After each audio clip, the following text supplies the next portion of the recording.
Yang terhormat Rektor Universitas Sanata Dharma Yogyakarta, Romo Albertus Bagus Laksana, SJ, SS, PhD. Yang kami hormati Direktur Pusat Kajian Demokrasi dan Hak Asasi Manusia Universitas Sanata Dharma, Dr. FX Baskara Tuluswardaya, SJ. Yang kami hormati Pemidato Dr. Pusat Kajian Demokrasi MUM, dan yang kami hormati para hadirin yang berbahagia. Assalamualaikum warahmatullahi wabarakatuh. Shalom, salam sejahtera untuk kita semua. Om Swastiastu, Namo Buddhaya, salam kebajikan, Rahayu. Selamat malam, terima kasih para hadirin yang telah hadir dalam acara Pidato Kebudayaan Pusdema tahun 2022 pada malam hari ini. Perkenalkan, saya Rafin Oktavita Mega yang akan memandu acara ini selama beberapa waktu ke depan. Hadirin yang berbahagia,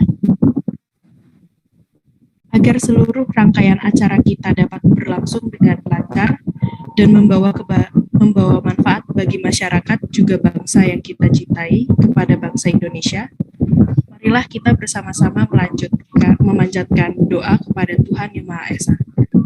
Izinkan saya memimpin doa ini secara Protestan bagi kawan-kawan, Bapak, Ibu, dan yang beragama atau berkeyakinan lain. Dengan rendah hati kami mohon untuk turut berdoa menurut agama dan kepercayaannya masing-masing. Marilah kita berdoa. Ya Tuhan, kami bersyukur atas tanah air Indonesia yang indah dan luas ini. Kami bersyukur atas kelimpahan kekayaan alam yang kami terima. Kami juga berterima kasih atas keragaman di tanah air kami.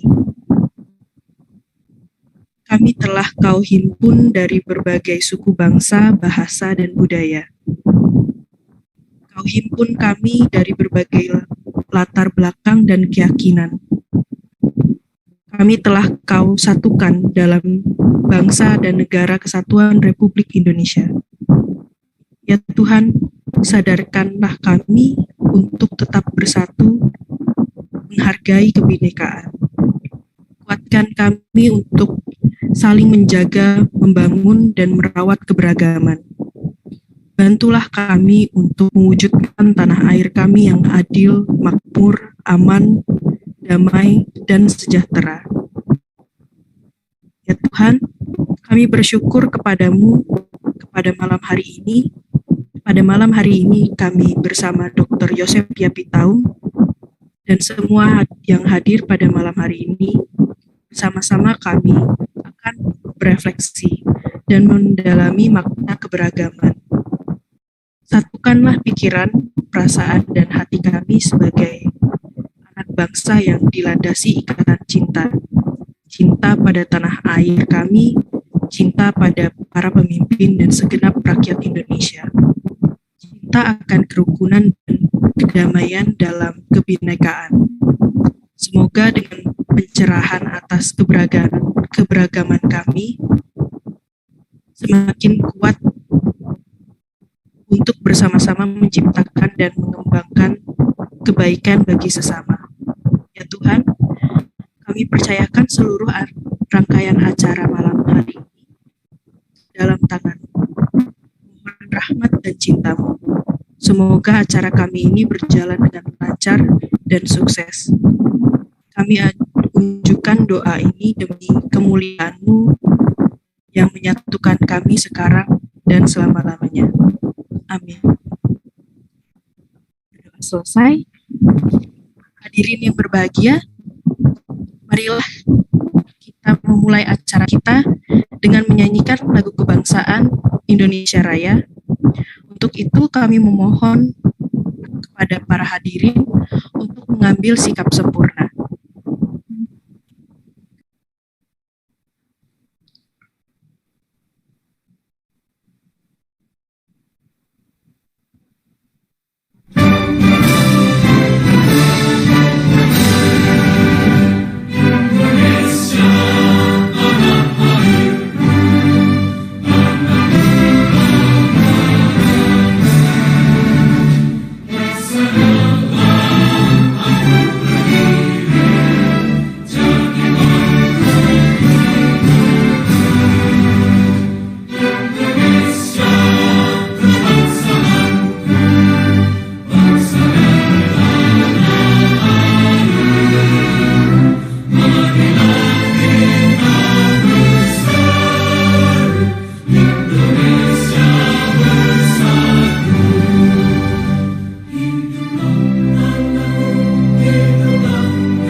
Hadirin yang berbahagia, selanjutnya kita akan mendengarkan sambutan dari Direktur Pusdema Dr. Baskara Tulus Wardaya SJ. Kepada Romo Baskara, kami persilahkan.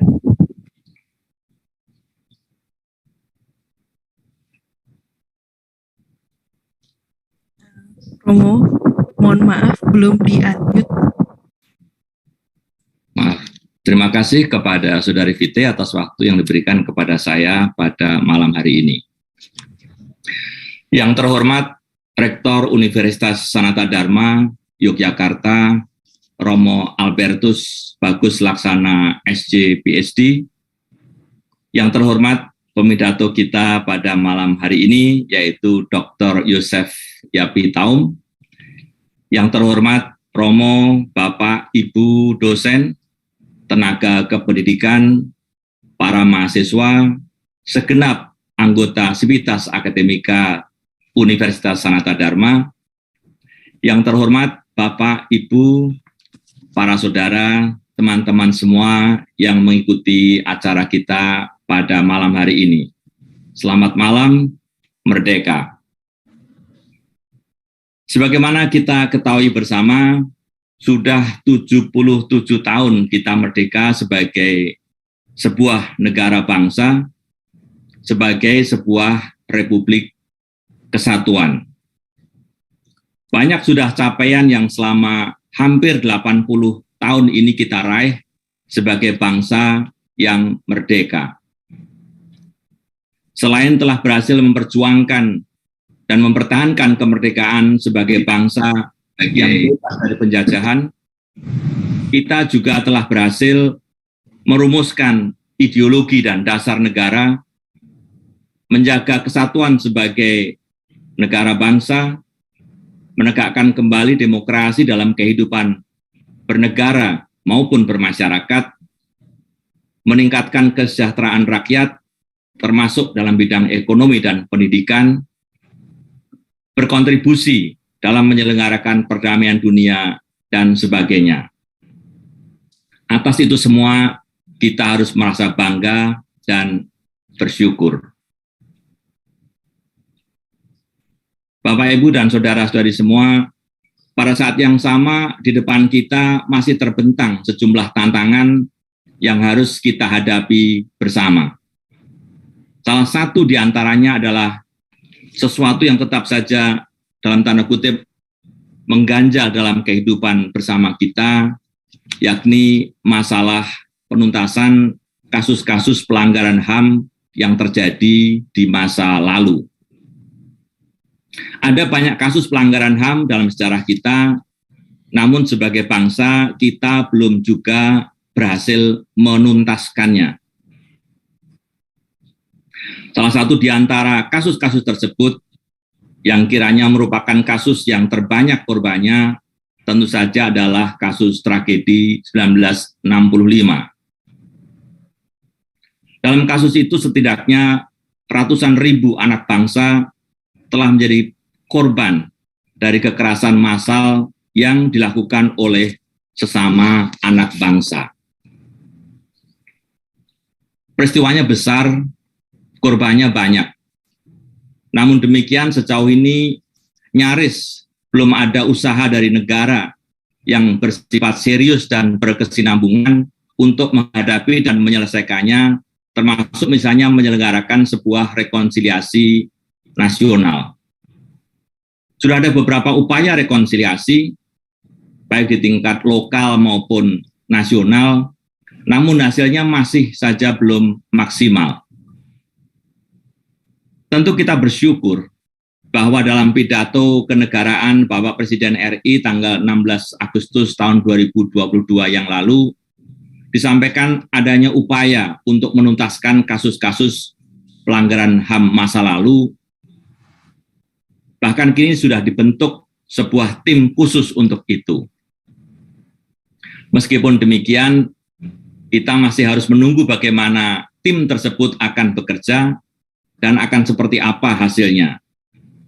Sejauh ini kita masih belum tahu jalan mana yang terbaik yang harusnya kita tempuh untuk menuju ke rekonsiliasi secara nasional. Nah, di hadapan situasi yang belum menentu seperti itu, malam ini kita mendapat kesempatan yang istimewa. Malam ini dalam acara pidato kebudayaan Pusdema, Dr. Yosef Yapitaum, dosen sastra dan ketua program studi Magister Sastra Universitas Sanata Dharma, sekaligus penulis buku sastra dan politik, ingin menyodorkan kepada kita salah satu alternatif untuk menuju rekonsiliasi bangsa terkait dengan pelanggaran HAM masa lalu itu. Sebagaimana sebentar lagi akan kita dengar, Dr. Yosef Yapitaum akan pertama-tama mengingatkan kita bahwa kesediaan untuk mengingat merupakan sebuah kondisio sine qua non atau syarat mutlak bagi sebuah proses rekonsiliasi, dengan catatan pengingatan itu merupakan sebuah kegiatan yang dilakukan secara sadar dan terbuka untuk melihat kembali apa yang terjadi di masa lalu. Dan menurut Dr. Yosef Yapitaum, salah satu cara untuk melihat apa yang terjadi di masa lalu dengan segala dimensinya itu adalah dengan menyimak karya-karya sastra dengan tema terkait. Diharapkan dengan menyimak sastra itu, kita memenuhi salah satu prasyarat yang diharapkan akan bisa memotivasi kita dalam mengupayakan rekonsiliasi nasional terkait pelanggaran HAM yang terjadi di masa silam. Kepada Dr. Yosef Yapitaum, saya sebagai Kepala Pusdema Pusat Kajian Demokrasi dan Hak Asasi Manusia Universitas Sanata Dharma ingin mengucapkan banyak terima kasih atas kesediaannya untuk mengisi acara tahunan Pusdema, khususnya untuk tahun ini, yakni pidato kebudayaan Pusdema dalam rangka memperingati Hari Kemerdekaan Republik Indonesia. Bapak, Ibu, Romo, dan saudara-saudari semua yang terkasih, mari kita sambut dan kita simak bersama pidato Dr. Yosef Yapitaum untuk kita semua pada malam hari ini. Sekian, terima kasih. Sekali merdeka, tetap merdeka. Terima kasih kepada Romo Baskara atas sambutannya. Hadirin yang berbahagia, selanjutnya kita akan masuk ke acara berikutnya, yaitu sambutan dari Rektor Universitas Sanata Dharma, yang terhormat Romo Albertus Bagus Laksana, SJ, SS, PhD. Kami persilahkan.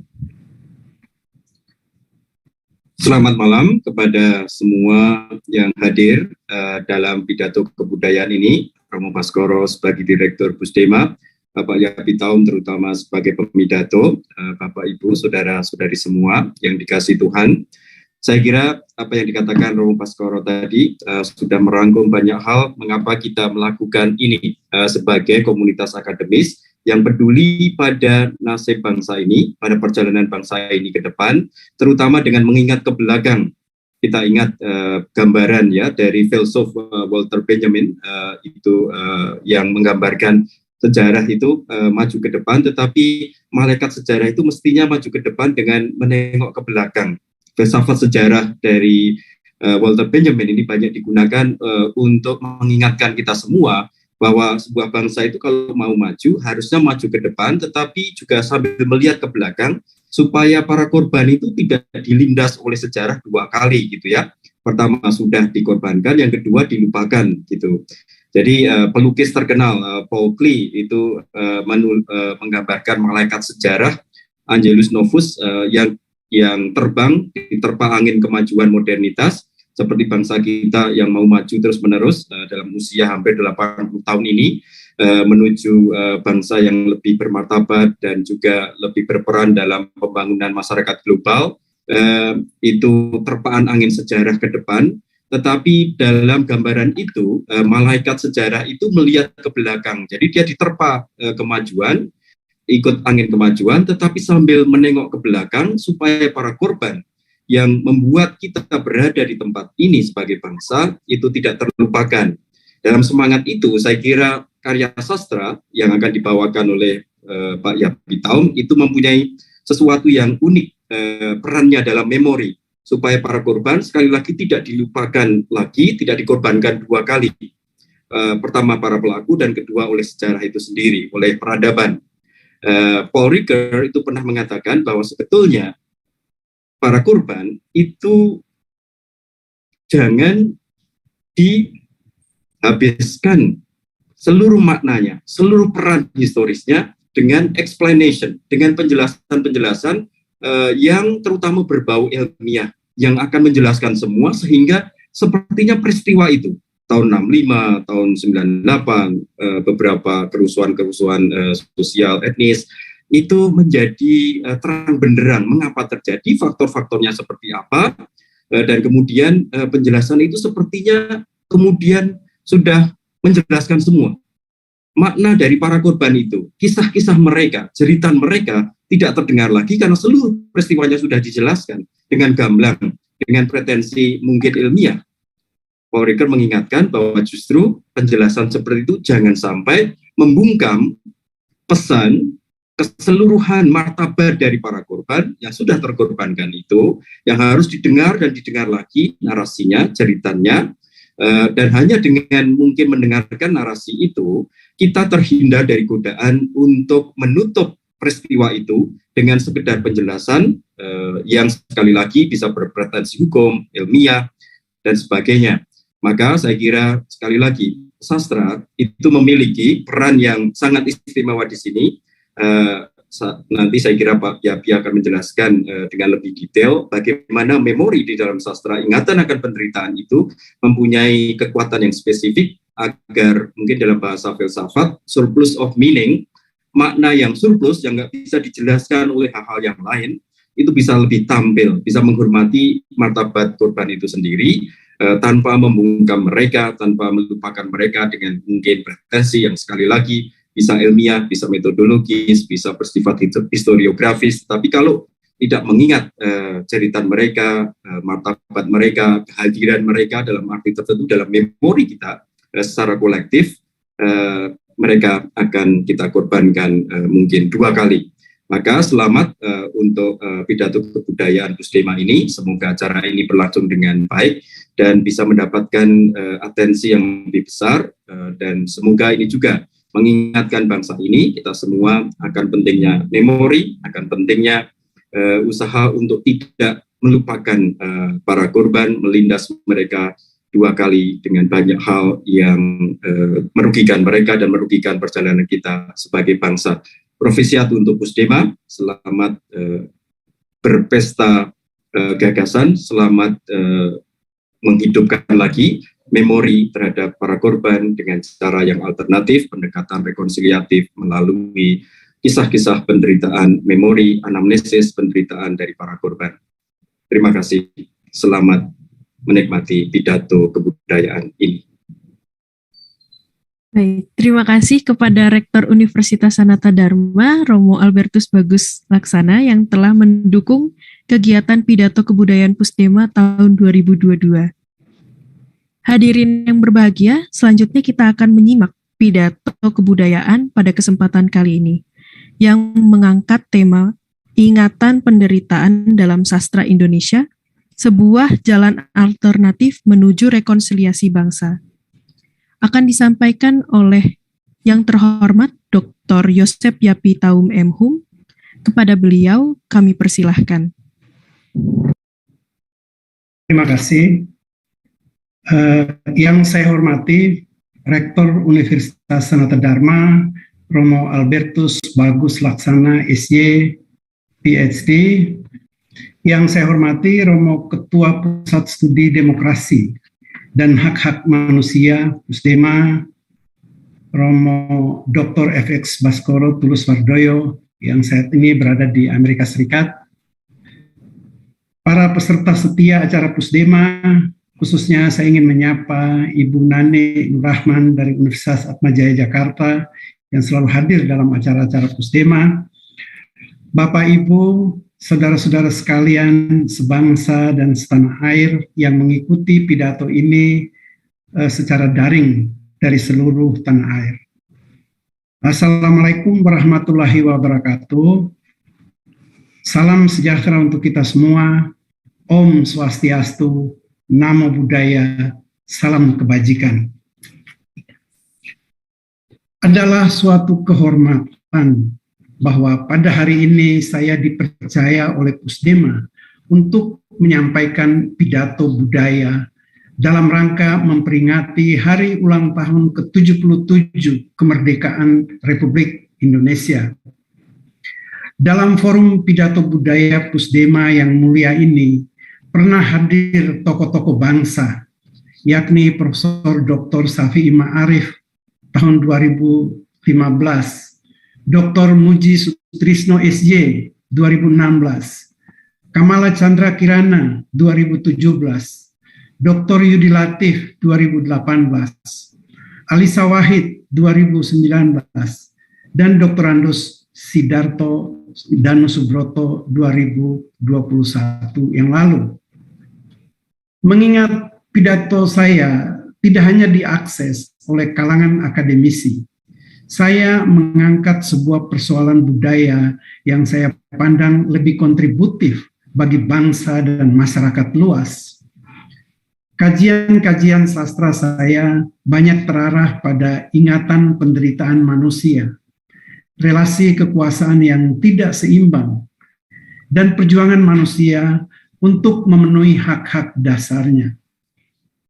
Karena itu, di tengah-tengah kegembiraan kita merayakan 77 tahun kemerdekaan bangsa dari tangan penindasan penjajah, izinkan saya menyampaikan pidato yang berkaitan dengan penderitaan yang masih dirasakan di dalam tubuh sosial bangsa Indonesia, terutama penderitaan yang diakibatkan oleh ulah anak bangsa kita sendiri.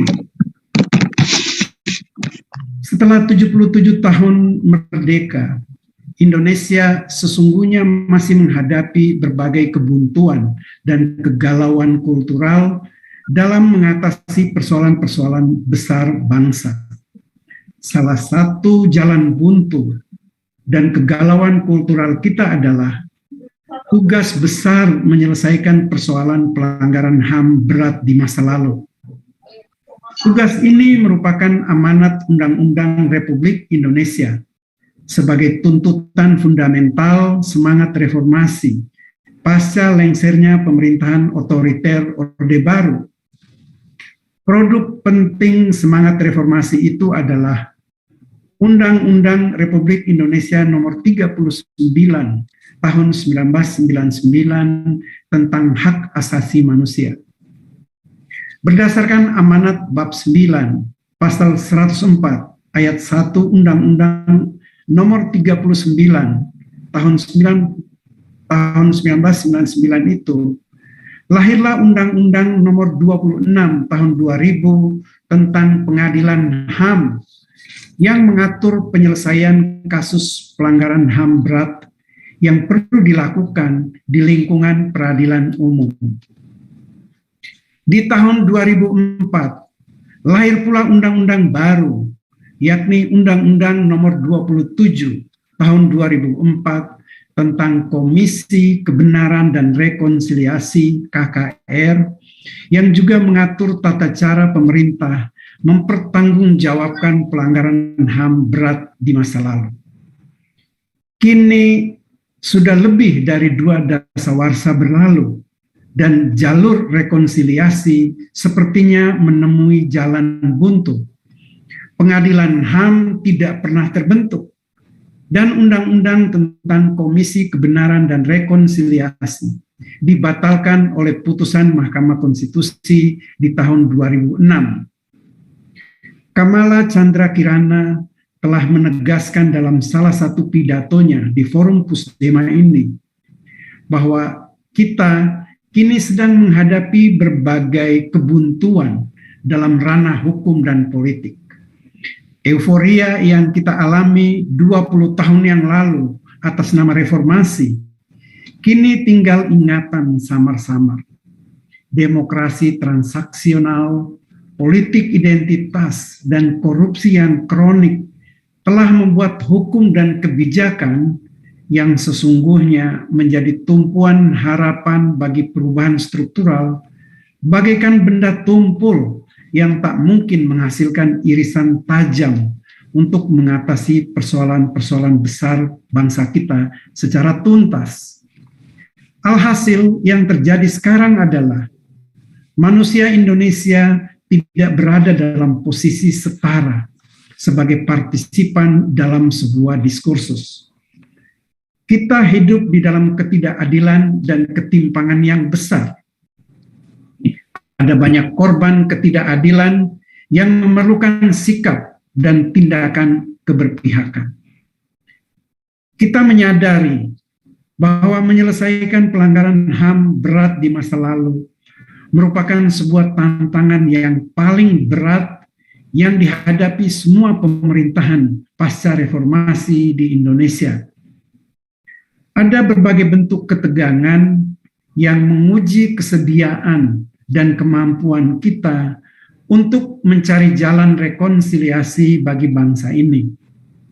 Karena itu, jika menemui jalan buntu, kita memerlukan strategi lain yang tepat untuk mencari jalan alternatif menuju rekonsiliasi bangsa, tentu saja dengan mencari dasar-dasar argumen yang meyakinkan.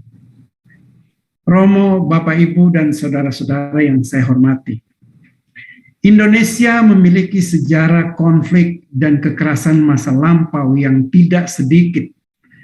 Sebut saja sebagai contoh, pembunuhan massal 1965, penembakan misterius 1982 sampai 1985, peristiwa penculikan aktivis 1997 sampai 1998, peristiwa Tanjung Priok 1984,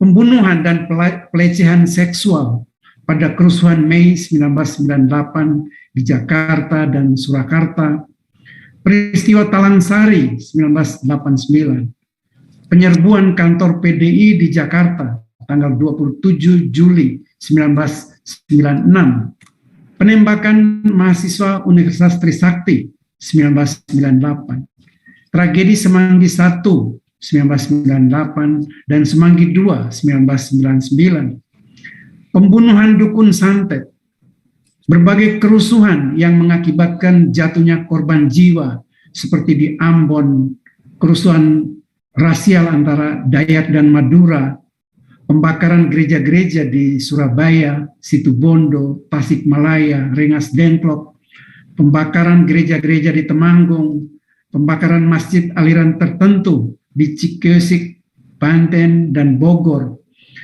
peristiwa Wasior, Wamena, Paniai, dan Tolikara di Papua, pembakaran gereja di Singkil Aceh, serta masih banyak daftar konflik dan kekerasan lainnya seperti pembunuhan Marsina 1993, wartawan Udin 1996, dan aktivis HAM Munir 2004. Hampir semua konflik dan kekerasan berdarah yang disebutkan tadi tidak diselesaikan dan dicarikan solusinya secara mendalam untuk menemukan jalan rekonsiliasi. Alih-alih mencari jalan perdamaian melalui penegakan keadilan, manusia Indonesia mempunyai kecenderungan mengidap penyakit amnesia historis atau penyakit lupa sejarah atas kejadian-kejadian tersebut. Karena itu, benarlah pernyataan Profesor Dr. Wening Udasmoro dalam pidato pengukuhan guru besar dalam bidang sastra dan gender di UGM beberapa waktu yang lalu, bahwa kita semua adalah pewaris dari dinasti kekerasan yang narasinya ditransmisikan lewat berbagai cerita, baik lisan, tertulis, maupun visual. Sebagai akademisi yang mempelajari sastra dan ingatan kolektif, saya melihat bahwa sejak kecil memori kita dipenuhi dengan narasi-narasi kebencian, kekerasan, kekejaman, pembunuhan, dan darah. Narasi-narasi itu diajarkan melalui kurikulum sekolah, televisi nasional, hari peringatan, museum, film, dan lembaga-lembaga resmi kenegaraan. Kekerasan akhirnya dipandang sebagai sebuah mekanisme penyelesaian masalah yang wajar. Akibatnya, seperti diungkapkan Profesor Wening, kita semua berada di dalam satu bingkai ruang kekerasan yang menubuh dalam kerangka berpikir dan dalam praksis kehidupan kita. Menghadapi masalah ini, saya mengajukan sebuah alternatif pemikiran bertajuk Ingatan Penderitaan dalam Sastra Indonesia sebagai sebuah jalan menuju rekonsiliasi bangsa. Pandangan tentang pentingnya ingatan penderitaan ini ditegaskan terutama oleh teolog Johann Baptist Metz. Hipotesis utama pemikirannya adalah bahwa mengenang penderitaan, khususnya penderitaan orang lain, merupakan fondasi untuk membangun sebuah politik perdamaian, tidak hanya bagi bangsa kita, melainkan juga bagi dunia ini. Romo, Bapak, Ibu, Saudara-saudari, sebangsa setanah air yang saya hormati, Elie Wiesel dan Michael Lapsley adalah dua orang penyintas korban pelanggaran HAM berat di masa lalu.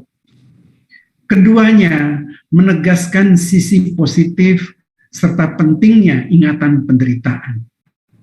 Wiesel adalah seorang penyintas kamp konsentrasi Jerman di masa Perang Dunia Kedua. Dia kehilangan keluarganya dan melewati banyak pengalaman menyakitkan. Ketakutan Wiesel yang terbesar adalah apabila peristiwa masa lampau itu dilupakan orang. Dia sendiri mau mengingat apa yang terjadi di masa lalu sebagai jawaban atas kebencian yang pernah ia rasakan. Ingatan dilihatnya sebagai sebuah hal yang positif, yang dapat membantu generasi berikutnya belajar dari kebencian masa lalu untuk tidak mengulanginya lagi. Kata Elie Wiesel, ingatan adalah sebuah berkat. Ingatan menciptakan ikatan dan bukan menghancurkannya. Ingatan antara masa kini dan masa lalu, antara individu dan kelompok. Karena saya mengingat permulaan kita, saya menjadi semakin dekat dengan sesama manusia. Karena saya menolak untuk melupakan, maka masa depan orang lain juga sama pentingnya dengan masa depanku. Apa jadinya masa depan manusia apabila kita tidak memiliki ingatan? Michael Lapsley adalah korban yang dikirimi bom surat oleh rezim apartheid di Afrika Selatan pada bulan April 1990 yang mengakibatkan dia kehilangan kedua tangan dan salah satu matanya. Menurut Lapsley, jika dia mengingat masa lalunya dengan cara yang keliru, maka dia akan tetap menjadi korban selamanya dan penderitaan itu akan menghancurkan kehidupannya.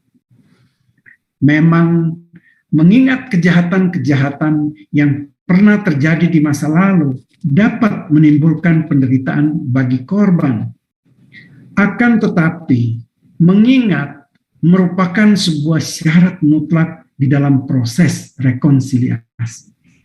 Proses rekonsiliasi dimulai pertama-tama dengan mengingat secara sadar, benar, dan objektif luka-luka lama yang menyakitkan dalam diri seseorang. Termasuk di dalamnya kejahatan yang coba disimpan di dalam laci yang terkunci rapat dan tidak tersentuh hukum sama sekali. Sebaliknya, usaha untuk melupakan kejahatan masa lalu yang pernah terjadi sebenarnya merupakan bentuk sikap mendukung kejahatan itu sendiri. dalam posisinya sebagai korban yang tidak berdaya di dalam suatu konflik yang pernah dialaminya, dalam posisinya sebagai pelaku kejahatan yang sudah insaf akan kesalahannya. Proses mengingat ini akan mengarah pada tahap-tahap selanjutnya, yaitu memaafkan dan melupakan. Orang tidak dapat memaafkan jika dia tidak mengingat atau bahkan sudah melupakan kejahatan masa lalu itu. Karena itu, Johann Baptist Metz mengusulkan sebuah upaya politik berbasis compassion, bela rasa atau welas asih. Perlu disadari bahwa menyusuri akar pertikaian untuk sampai pada sumber terjadinya peristiwa awal tidak selalu mudah. Dasar argumennya adalah bahwa di dalam setiap konflik dan tragedi selalu ada luka pada kedua belah pihak yang berhadap-hadapan, yaitu korban dan pelaku. Hal itu disebabkan karena sejarah permusuhan dan pertikaian yang panjang dan melibatkan banyak orang sering tidak lagi memperlihatkan dengan jelas siapa korban dan pelaku. Tidak mustahil kita menemukan pluralitas versi kisah yang kadang sangat kompleks dan membingungkan. Kadang-kadang masing-masing kelompok memiliki peran ganda baik sebagai pelaku maupun sebagai korban. Mereka mengklaim diri sebagai pihak yang mempunyai alasan yang cukup untuk menyerang pihak lain karena haknya telah terlebih dahulu dilecehkan. Konflik selalu meninggalkan luka-luka yang mendalam, terutama bagi korban konflik dan pelaku kejahatan yang masih mendengarkan suara hatinya. Pertanyaan penting yang patut kita ajukan adalah, bagaimana kita memutus mata rantai kekerasan masa lalu dan membangun sebuah jalan bagi perdamaian dan rekonsiliasi bangsa? Kita membutuhkan upaya politik berbasis compassion. Compassion bukan sekedar perasaan iba terhadap seseorang yang sedang menderita. Lebih dari itu, compassion merupakan kewajiban untuk terbuka dan menangkap penderitaan orang lain. Sebuah gerakan aktif terhadap apa yang diderita orang lain. Compassion adalah kesanggupan untuk turut merasakan apa yang diderita oleh orang lain dan mengungkapkannya. Dalam arti ini, compassion menuntut sebuah metanoia, yaitu sebuah pembalikan pandangan. Orang tidak hanya mengingat dan berkonsentrasi pada penderitaannya sendiri, karena mengingat yang seperti ini menjadikan dirinya terus berada dalam posisi sebagai korban dan tetap membangkitkan sakit hati, kebencian, kepahitan, mengasihani diri sendiri, bahkan dapat muncul keinginan untuk balas dendam yang tidak berkesudahan. Pembalikan pandangan atau metanoia adalah justru melihat penderitaan orang lain. Inilah yang dimaksud oleh Metz sebagai basis dari politik rekonsiliasi dan perdamaian dunia berbasis passion. Politik dijalankan sebagai penyelenggaraan kekuasaan publik yang dibangun di atas dasar kesadaran dan kepekaan atas penderitaan orang lain. Karena itu, pertikaian dan konflik berdarah hanya dapat diatasi apabila setiap kelompok tidak hanya melihat dan meratapi penderitaan yang ditimpakan padanya, tetapi bersedia membuka mata untuk melihat pengalaman penderitaan orang lain. Kita mungkin saja memiliki alasan untuk menyerang orang lain. Namun kalau tindakan itu menimbulkan penderitaan berkepanjangan pada pihak lawan, terutama pada mereka yang sebetulnya secara langsung tidak bertanggung jawab atas apa yang menimpa mereka, maka serangan itu harus kita pertimbangkan kembali atas nama mereka yang sudah menderita atau yang bakal menderita. Romo, Bapak, Ibu, saudara-saudari yang saya muliakan, pertanyaannya sekarang adalah, dari manakah kita memperoleh gambaran dan narasi-narasi tentang penderitaan orang lain? Banyak ahli humaniora berpandangan bahwa membaca karya sastra memberikan kesempatan kepada pembaca untuk menangkap makna kehidupan dalam bentuk naratif yang istimewa. Sastra pada hakikatnya merupakan sharing pengetahuan dan pengalaman kemanusiaan melalui kenikmatan estetik yang membuat manusia, pembacanya, merefleksikan kehidupannya sendiri dalam perspektif bentuk hidup yang lain. Realitas yang digambarkan di dalam karya sastra bukan deskripsi kenyataan ansih, melainkan kenyataan yang sudah direfleksikan dan diinternalisasikan oleh sastrawan. Itulah sebabnya sastra dipandang sebagai salah satu jalan menuju kebenaran.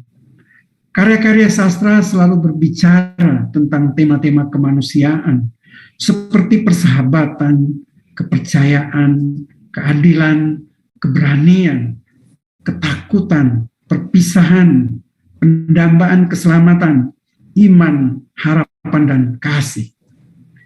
Karya sastra memungkinkan kita untuk merenungkan konsekuensi dan kemungkinan tragedi manusia dalam pengalaman hidup kita sendiri.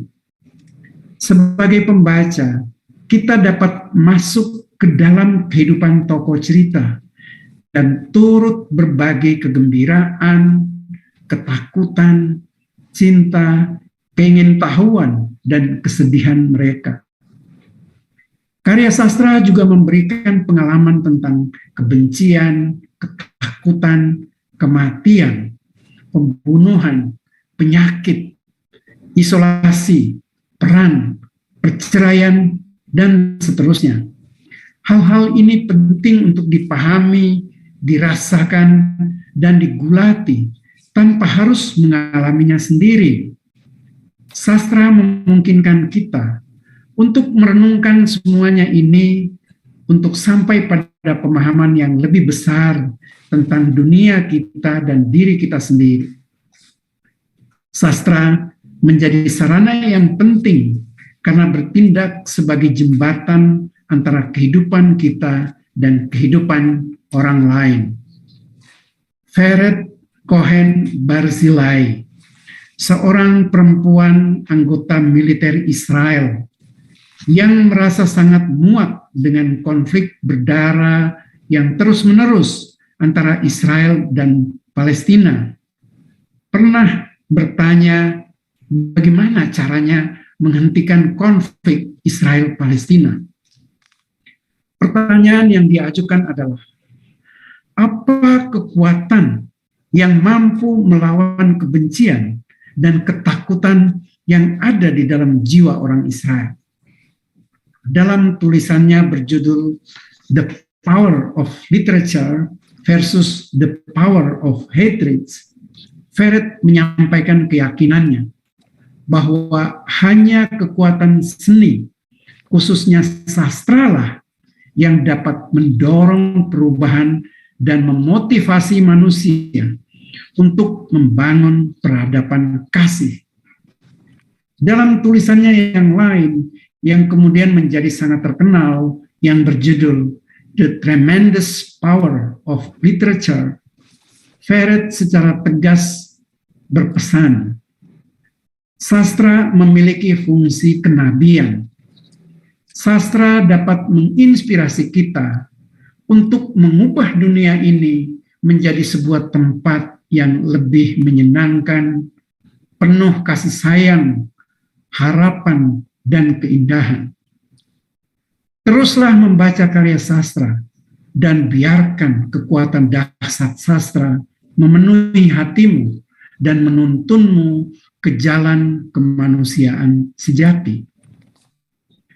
Vered Cohen Barzilai akhirnya keluar dari dinas ketentaraan Israel, mendirikan Yayasan Novel Rights, dan saat ini dia menjadi anggota Amnesty International Israel.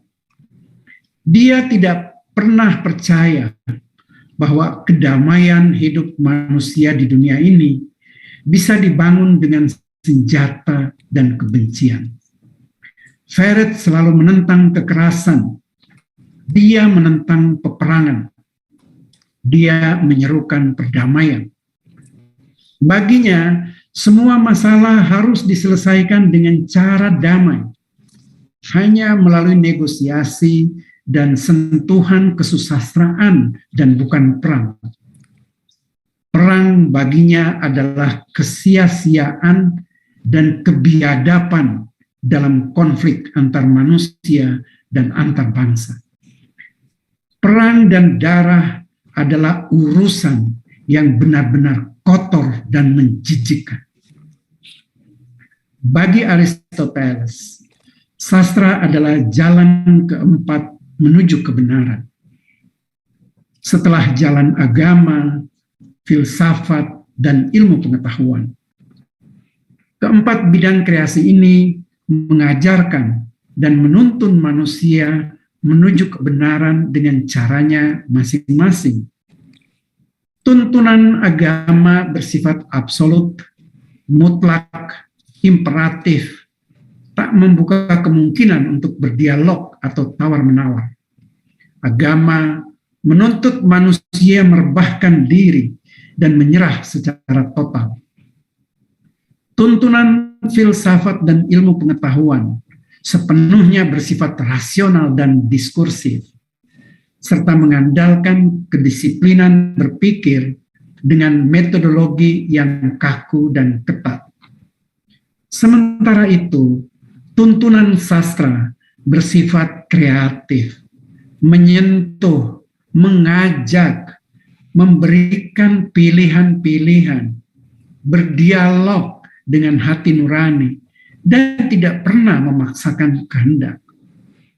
Itulah sebabnya sastra tetap dan terus diciptakan manusia pada setiap zaman, pada setiap tempat.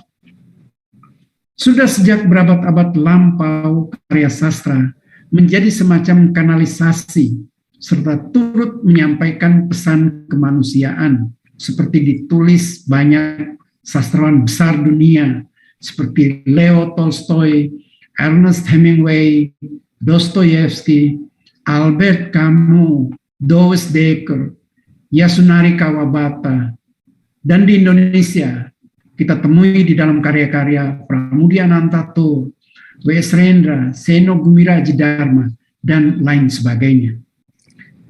Para sastrawan itu bukan semata menulis karya sastra sebagai sebuah keindahan atau penghiburan bagi pembaca. Mereka menciptakan untuk merefleksikan gejolak sosial, politik, hingga peristiwa kemanusiaan. Karya-karya mereka boleh jadi merupakan fiksi, namun berangkat dari kesadaran dan kegelisahan akan kenyataan yang terjadi di sekitar mereka. Dalam pandangan sosiologi sastra, tidak ada karya fiksi yang 100% dibuat berdasarkan fantasi semata-mata. Romo, Bapak, Ibu, dan saudara-saudari yang saya kasihi, karya sastra, termasuk memoar-memoar, sangat erat berkaitan dengan dimensi kemanusiaan. Sastra mempunyai kekuatan untuk menyentuh pikiran, perasaan, dan hati pembacanya tentang nilai-nilai kemanusiaan.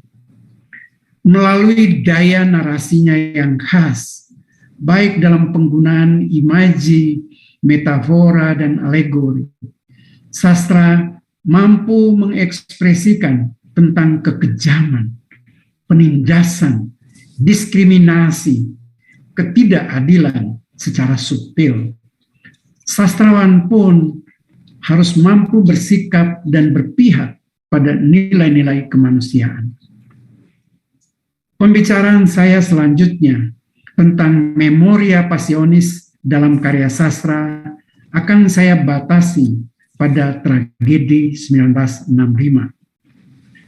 Tragedi 1965 merupakan salah satu mimpi terburuk bangsa Indonesia yang juga dicatat oleh dunia sebagai tragedi genosida terbesar di abad ke-20. Meskipun tidak banyak, selama berkuasanya rejim otoriter Orde Baru, terdapat sejumlah karya sastra yang mengangkat tema tragedi 65. Misalnya novel Jalan Bandungan, karya N. Hadini, Sri Sumara, Umar Khayyam, Para Priai, Umar Khayyam, Durga Umayi, Y.B. Mangunwijaya, Anak Tanah Air, Secerca Kisah, Ayub Rosidi, Jentera Lepas, Ashadi Siregar, Kubah, Ahmad Tohari, Ronggeng Duku Paru, Ahmad Tohari, Lintang Kemukus Dini Hari, Ahmad Tohari, Jentera Biang Lala, Ahmad Tohari. Selain itu ada pula sejumlah cerpen yang kini sudah dimuat bersama-sama di dalam sebuah buku yang berjudul Perempuan dan Anak-Anaknya.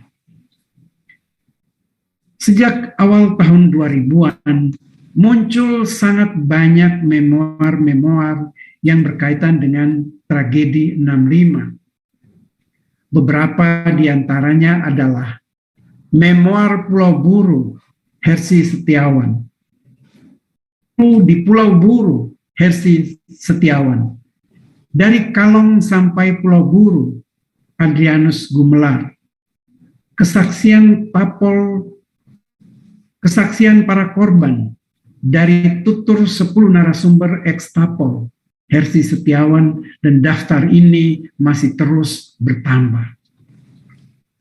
Karena keterbatasan waktu, saya hanya akan mengupas sebuah memoir dan 2 buah cerpen ingatan penderitaan sekedar sebagai ilustrasi yang berkaitan dengan tragedi 1965. Saya awali dengan sebuah memoir berjudul Pengakuan Lestari Seorang Gerwani yang ditulis oleh Maria Hartiningsih, yang menggambarkan ingatan penderitaan seorang ibu yang harus kehilangan 2 orang anaknya yang masih sangat kecil. Begini kisahnya. Namun lari dengan membawa anak bukanlah hal yang mudah. Waktu anak saya lahir, ada tetangga yang melahirkan juga, tetapi anaknya meninggal. Setelah dibujuk, ia akhirnya mau menerima anak saya yang waktu itu umurnya baru 40 hari, sambungnya. Anak saya yang bernama Nining, yang umurnya 5 tahun, juga saya serahkan kepada tetangga supaya ia selamat. Meminta bantuan tetangga bukan hal yang mudah saat itu. Tekanan politik yang begitu kuat, diikuti berbagai ancaman, membuat banyak orang memilih untuk tidak melakukan hubungan apapun dengan pihak yang sedang diburu.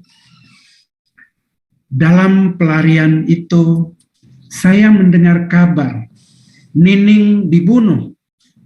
Anak saya yang kecil katanya dibuang di kuburan karena tetangga yang saya titipi itu takut.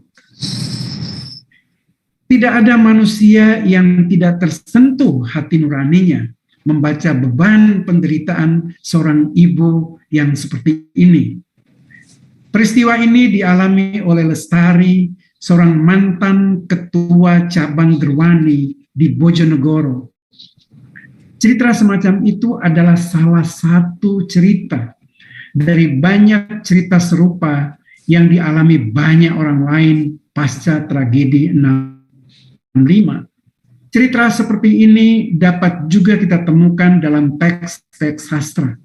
Salah satunya adalah cerpen Perempuan dan Anak-anaknya karya Gerson Poik yang ditulis tahun 1966.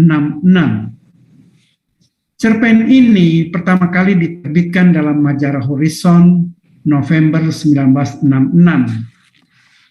Cerpen ini mengisahkan upaya tokoh yang bernama A memperjuangkan nasib Khadijah, seorang janda beranak 5, istri dari seorang tokoh PKI yang bernama K di daerahnya. Semasa hidupnya, tokoh K adalah musuh dari tokoh A yang pernah memfitnah dirinya dan mengakibatkan A masuk penjara. Ketika berada dalam penjara, putranya meninggal dunia. Tokoh A yang pernah dizolimi oleh K datang ke kota kecil itu. Dalam kunjungannya, dia ikut menyaksikan tewasnya K, musuh bebuyutannya yang pernah menyengsarakan hidupnya dan keluarganya. Keesokan harinya, tokoh A mendatangi Khadijah, istri K, yang dulunya merupakan tunangannya yang meninggalkannya dan menikah dengan tokoh K.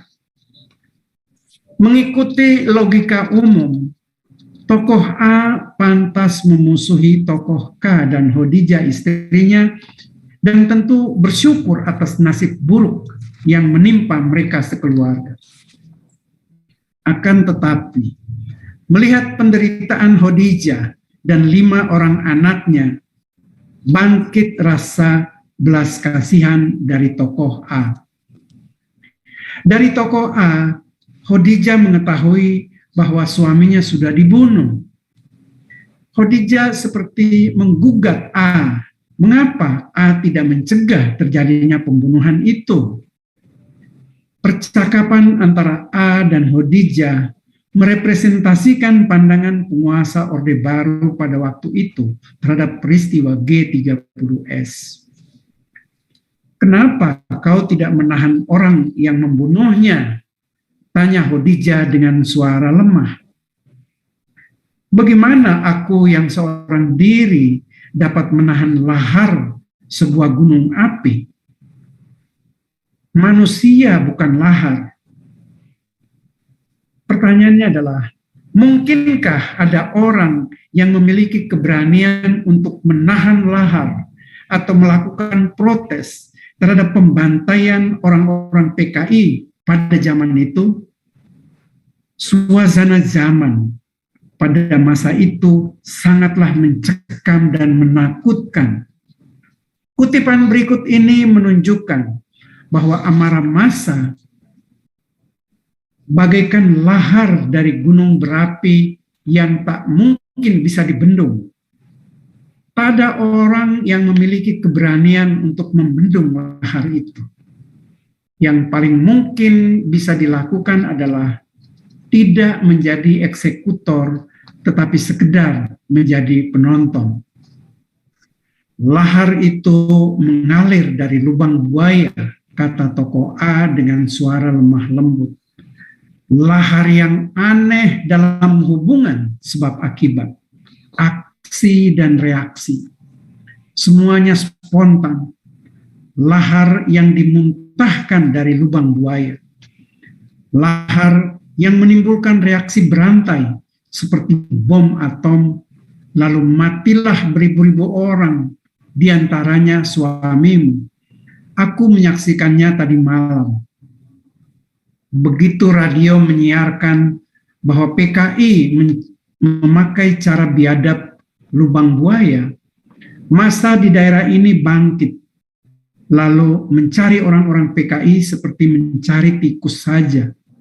Apalagi tersingkap kabar bahwa di kota ini pun ada lubang buaya yang kecil maupun besar yang digali oleh mereka secara rahasia. Massa mengisi lubang-lubang itu dengan orang-orang yang membuat lubang itu. Karena itu, upaya yang dilakukan tokoh A adalah mencari cara untuk menyelamatkan Khadijah dan kelima anaknya. Tokoh A menawarkan anak-anak Khadijah pertama kepada guru sejarah dan istrinya, kedua kepada pemilik pabrik gilingan padi, ketiga kepada seorang pemborong, keempat kepada seorang dokter, dan akhirnya kepada sebuah panti asuhan. Semua orang yang dimintai tolong itu menolak dengan berbagai alasan. Akan tetapi alasan utamanya adalah mereka takut pada pendapat umum atau amarah massa yang bakal mengetahui bahwa mereka memelihara anak gerwani atau PKI. Tokoh A pada mulanya hanya bermaksud membawa seorang anak Khadijah. Akan tetapi dia merasakan sebuah kebimbangan yang besar. A seolah-olah berada di lautan. Ia seolah-olah berenang, kemudian menemukan sebilah papan yang bisa menyelamatkannya. Ia mendengar anak-anak menangis di sampingnya, tetapi ia hanya dapat menolong seorang.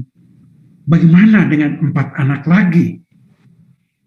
Ketika A mengetahui bahwa pada akhirnya Khadijah meninggal dunia karena tertekan, tanpa ragu-ragu A membawa kelima anak Khadijah dengan resiko yang tentu sudah disadarinya.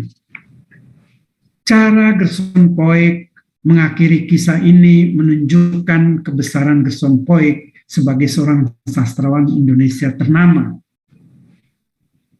Beberapa hari kemudian, seorang bapak dengan 5 orang anak bersama seorang pembantu yang bisu dan tuli menjadi penumpang sebuah kapal yang meninggalkan pelabuhan kota kecil itu.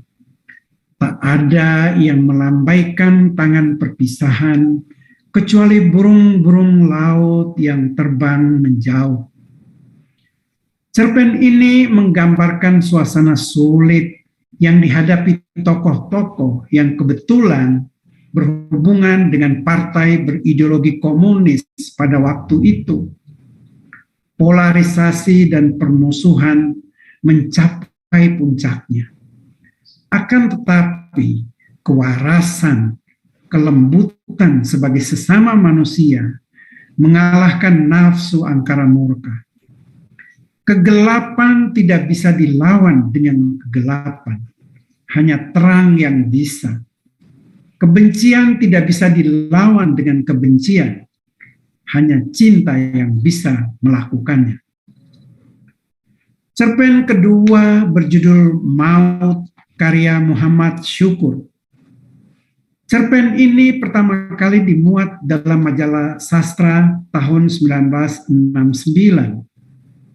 Tidak banyak yang diketahui tentang biodata pengarangnya. Hanya pada akhir cerpen itu diterangkan mengenai tempat dan tanggal penulisnya, yaitu ditulis di Yogyakarta tahun 1969.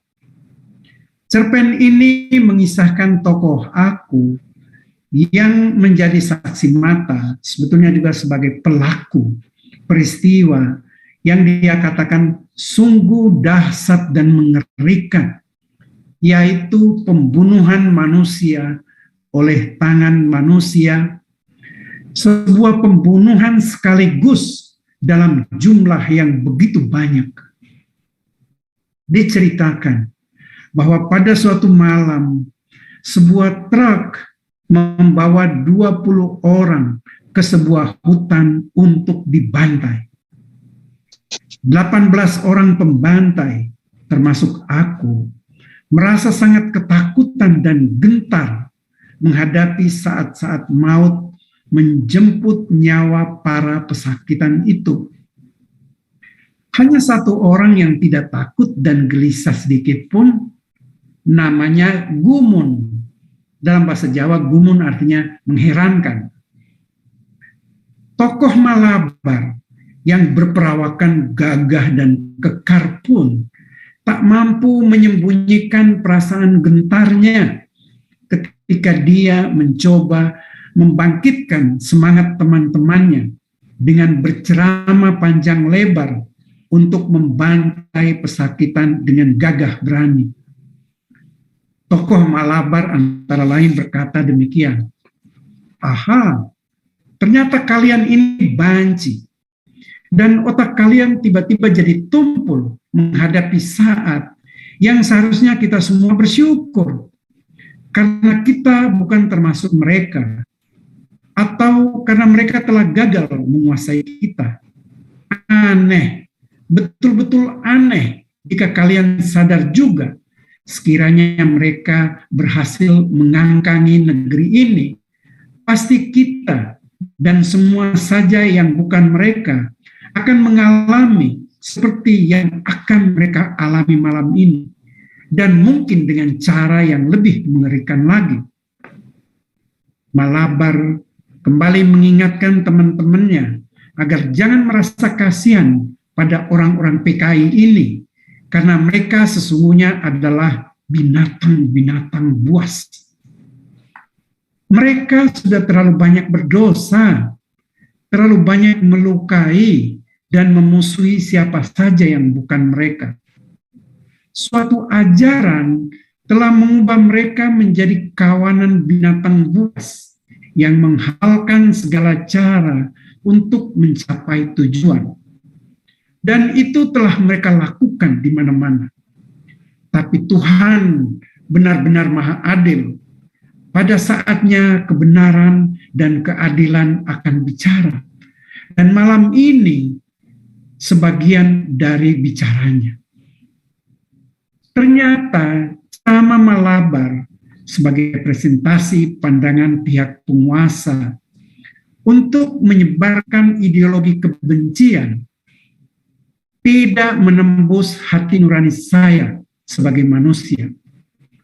Perasaan takut, gentar, dan kasihan pada diriku tak bisa dikalahkan dengan logika Malabar yang terlalu sederhana. Mengapa rasa kemanusiaan aku demikian tinggi? Beginilah permenungan tokoh aku. Betapapun mereka adalah manusia yang pernah dilahirkan dengan susah payah, dibesarkan dengan susah payah, dan hidup dan berjuang dengan susah payah juga. Saya tidak melihat kekejaman-kekejaman mereka. Saya hanya tahu mereka adalah manusia, makhluk Tuhan yang terbaik. Atas dasar itulah perasaan aku amat tersiksa. Perasaan takut menjadi lebih tersiksa lagi ketika seorang kawannya memberitahukan bahwa di antara ke-20 orang korban itu ada seorang teman sekolahnya di SD, teman ngajinya di surau Kiai Kamdana yang bernama Baidi. Perasaan aku semakin teriris ketika aku dan Tuhri menggiring seorang bertubuh tinggi menuju lubang pembantaian. Kami tak berkata-kata apa-apa lagi. Kami merasa kasihan melihat tokoh tua ini. Selanjutnya, proses pembantaian dikisahkan pengarang dengan sangat dramatis. Pada setiap lubang yang dalamnya kira-kira 1,5 meter itu, kami jajarkan 10 orang dengan kaki terayun-ayun ke dalamnya. Sekelompok militer yang berbaju loreng dan dibantu dengan 5 anggota polisi dari kota kecamatan kami telah siap kira-kira 12 langkah di sebelah selatan lubang. "Siap!" teriak komandan dengan suara menentukan seraya mencabut pistolnya dan diacungkan ke udara. Sekarang tokoh aku betul-betul menggigil. Angin terasa deras mengalir. Suasana maut kini benar-benar mengitari tanah Bulak ini. Kami saling berpegangan tangan. Semuanya terasa panas dan menahan nafas. Dan ketika pembantaian itu berakhir dengan 2 kali rentetan tembakan, disaksikan teman-teman aku yang berdiri kaku seperti disihir, aku mengungkapkan pandangan dan penilaian terhadap tragedi itu sebagai berikut. Saya jatuh terduduk di bawah pohon kelapa.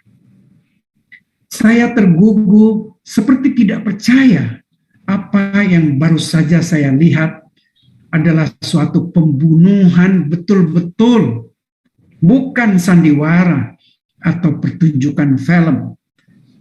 Sementara yang lain-lain bergerombol-gerombol, duduk dan merokok sambil menunggu barisan cangkul yang akan mengubur ke-20 mayat itu, saya masih tercenung-cenung sendiri. Mereka yang dilahirkan dengan susah payah, dibesarkan dengan susah payah, dan hidup dengan susah payah, akhirnya mati konyol dan dikubur seperti binatang tanpa susah payah. Oh manusia. Membaca cerpen ini, kita diajak untuk berempati pada 2 penderitaan, yaitu penderitaan korban pembantaian, tetapi juga penderitaan pelaku pembantaian. Keduanya sama-sama menderita.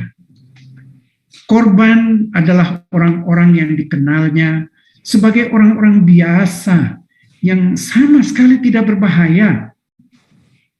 Pelaku adalah orang yang mengalami pergulatan batin, bahkan pemberontakan terhadap ideologi kebencian dan metode pembunuhan yang terpaksa melibatkan dirinya. Kita menjadi paham bahwa pembantaian manusia oleh tangan manusia dalam tragedi 1965 merupakan sebuah tindakan yang sesungguhnya tidak masuk akal dan kontradiktif dan sudah pantas untuk dihentikan. Jika kita membuka pikiran dan hati kita untuk membaca karya sastra Memoria Passionis seperti ini, kita akan mendapatkan pengalaman yang kaya sekali, pengalaman manusiawi yang hanya dapat kita timba dari sastra dan tidak mungkin kita dapatkan dari buku-buku sejarah maupun penelitian masyarakat. Romo, Bapak, Ibu, dan saudara-saudara sebangsa setanah air yang saya hormati, sebagai penutup saya akan memberikan beberapa catatan. Sastra dan kemanusiaan merupakan 2 sisi dari satu mata uang. Tidak ada misi sastra yang lain selain menjadikan manusia semakin manusiawi. Sastra Memoria Passionis menjadi jalan kemanusiaan yang dapat meruntuhkan berbagai tembok perbedaan dan impunitas hukum yang kaku. Sastra menggugah hati nurani untuk berempati kepada korban, karena sastra merupakan salah satu jalan menuju kebenaran. Sastra memiliki tremendous power, kekuatan dasar yang menginspirasi kita mengubah dunia menjadi tempat tinggal kita bersama yang lebih baik. Sastra seperti yang dipaparkan di atas menggugah ingatan kolektif kita untuk menemukan kembali nilai-nilai kemanusiaan dalam jati diri bangsa kita. Charles Bukowski mengatakan dengan tegas, tanpa sastra hidup seperti neraka, seperti burung tanpa sayap. Sastra membuat manusia mengeksplorasi sudut-sudut kehidupan yang maha luas, mengalami petualangan yang membuka kesempitan wawasan berpikir. Sastra mengasah sisi kemanusiaan kita dan membuat manusia menjadi lebih manusiawi. Karya sastra merupakan sarana yang sangat penting dan strategis untuk membangun jembatan pengertian antar manusia. Melalui karya sastra, kita menghadapi manusia-manusia yang memiliki cipta, karsa, dan rasa, seperti halnya kita sendiri. Kita akan turut bergembira dengan keberhasilan dan kebahagiaan tokoh-tokohnya. Sebaliknya, kita ikut berduka atas kesedihan, ketakutan, penderitaan, dan malapetaka yang menimpa tokoh-tokohnya.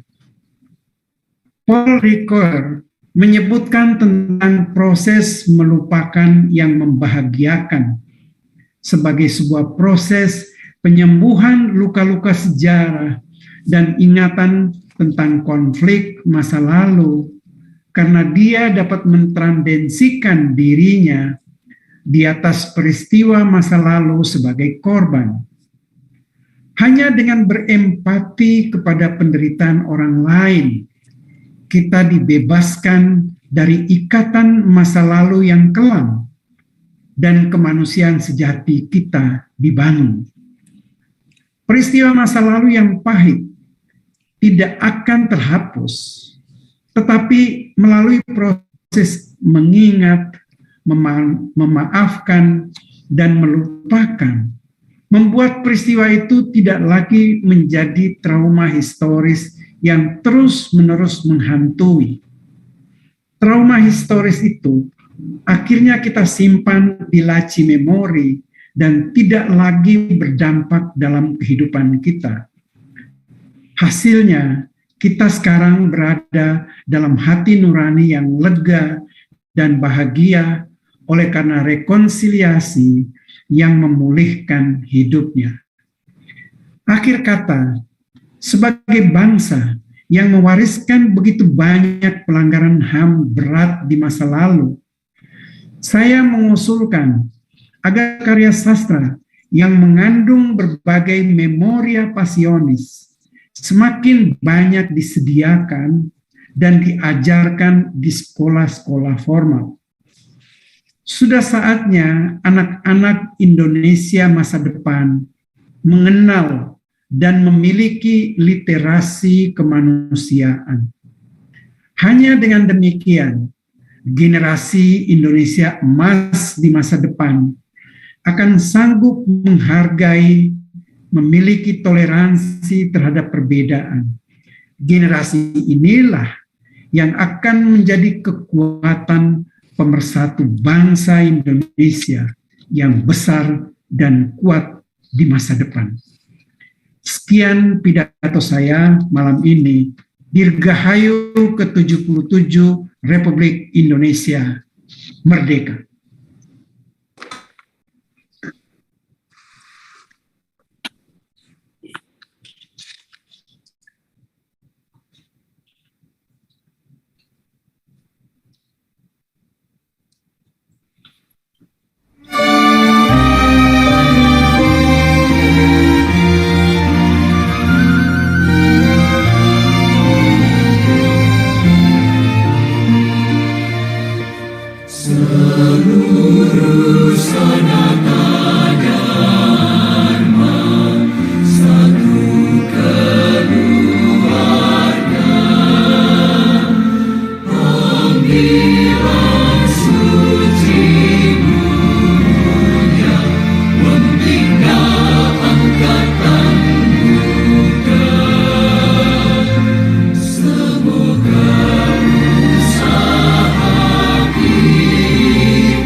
Terima kasih untuk Dr. Yosef Yapitaum, MHum, yang telah menyampaikan pidatonya pada malam hari ini.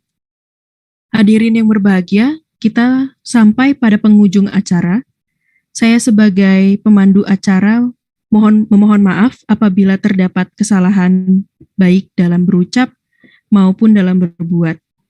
Terima kasih saya ucapkan kepada seluruh hadirin atas partisipasinya. Terima kasih sekali lagi saya ucapkan kepada Rektor Universitas Sanata Dharma, dan sebelum saya menutup acara ini, saya ingin mengajak kembali kita untuk berdoa. Berdoa akan dipimpin oleh Romo Baskara selaku Direktur Pusdema. Kepada Romo Baskara saya persilahkan. Terima kasih. Yang terhormat Romo Rektor Universitas Sanata Dharma, Romo Albertus Bagus Laksana SJPSD, yang terhormat Bapak Dr. Yosef Yapitaum sebagai pembawa pidato kita pada malam hari ini.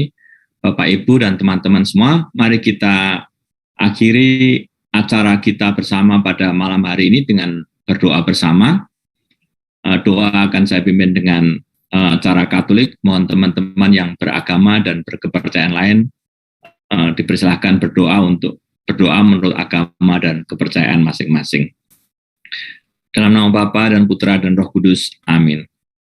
Tuhan, kami bersyukur kepadamu atas segala anugerah yang telah Kau berikan kepada bangsa kami, bangsa Indonesia, dan juga kepada kami yang pada malam hari ini mengikuti acara pidato kebudayaan Pusdema yang dibawakan oleh Bapak Dr. Yosef Yapitaum. Semoga apa yang telah kami dengar, kami pelajari pada malam hari ini, khususnya dalam rangka membina kepekaan kami terhadap penderitaan sesama kami melalui karya-karya sastra selalu dikuatkan, sehingga kami tidak hanya menjadi manusia yang semakin peka terhadap penderitaan orang lain, tetapi juga menjadi warga dari masyarakat dan bangsa yang semakin hari semakin peka terhadap nilai-nilai kemanusiaan yang kami dasarkan kepada iman, harapan, dan kasih kami kepada satu sama lain, serta kepada Engkau yang menciptakan kami dan kepada lingkungan yang ada di sekitar kami. Berkatilah bangsa kami ya Tuhan, berkatilah kami semua, berkatilah kami yang hadir di sini, serta teman-teman kami yang berhalangan hadir, sehingga semuanya mendapat berkat dan kemurahan dari-Mu, dan kami semakin menjadi manusia yang mampu mencintai Engkau, mencintai sesama kami, mencintai lingkungan hidup kami. Terpujilah nama-Mu Tuhan, kini dan sepanjang segala masa. Amin. Dalam nama Bapa dan Putra dan Roh Kudus. Amin. Terima kasih, matur nuwun semuanya. Terima kasih. Terima kasih semua. Terima kasih Romo. Terima kasih Pak Yapi. Terima kasih Romo. Terima kasih Romo Rektor, terima kasih Pak Yapi. Terima kasih Terima kasih Bu Nani. Bu Nani, terima kasih. Terima kasih semuanya. Terima kasih semua yang sudah hadir. Ya, selamat malam Mas. Selamat pagi di Amerika.